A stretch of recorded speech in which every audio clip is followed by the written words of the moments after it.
Ulduar is on the way, and you don't want to miss out on the best raid in Wrath of the Lich King, do you? From secrets to get your alts leveled up way faster, to tricks to get bis gear the minute you set foot in Ulduar, I've got a guide with all the tips to get your characters maxed out and raid ready as quickly as possible. First up, leveling to 80 as fast as you can. To keep it simple, questing is the best way to level up right now. My recommendation is to use a completely free questing add-on like Guideline, which has a full 1 to 80 route available. And questing is even better since Blizzard has implemented a 50% XP bonus from December 13th to January 16th. And remember that all your alts can take advantage of heirlooms to level much faster. Your big priority should be getting your chest and shoulders, which each give a bonus 10% XP.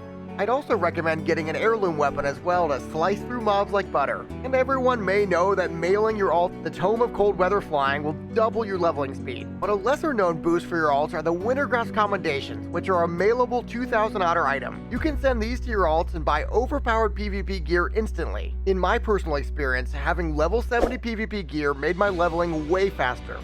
You can also mail your alts enchanted heirlooms and enchant scrolls. Melee in particular should prioritize throwing fiery weapon enchants on your melee weapons and upgrading to Crusader by level 40. And don't forget about minor move speed on your boots to increase your questing speed even more. Next up, gearing as quickly as you can.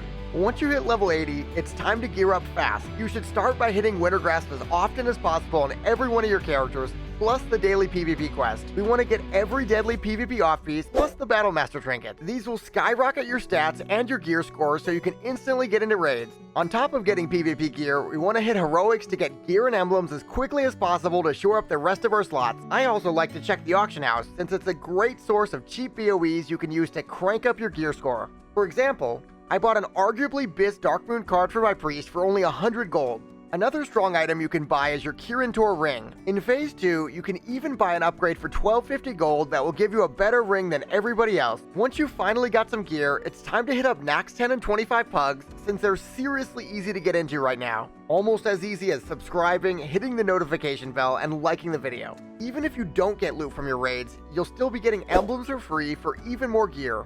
Another raid I'd recommend is Vault of Archivon. That PvP gear is a big upgrade over pre-bis. And as for what gear you actually want from each raid, grab the Loon Best in Slot add-on and you'll be able to tell immediately what's worth reserving in your runs. You've gotten to 80, you started getting gear. Now you need gold and lots of it so you can get bis enchants and Phase 2 BOEs. I'm personally doing dailies for 600 gold every day, and I'm also preparing my alts for Phase 2 dailies. Did you know the bag of fishing treasures from the fishing daily can contain storm jewels in Phase 2 for big gold? And you can even get a bonus bag of fishing treasures from losing the fishing tournament, so start waking up early for it. On top of dailies, I like to do auction house flips for gold.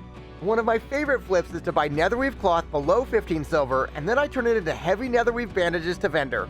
I can consistently make hundreds of gold each week just doing this. I've also fallen in love with open world gold farming. There's just so many spots that can net you over 400 gold per hour with little effort. Luckily, I've got a video with 10 of my favorite gold farming spots. Check that video out next.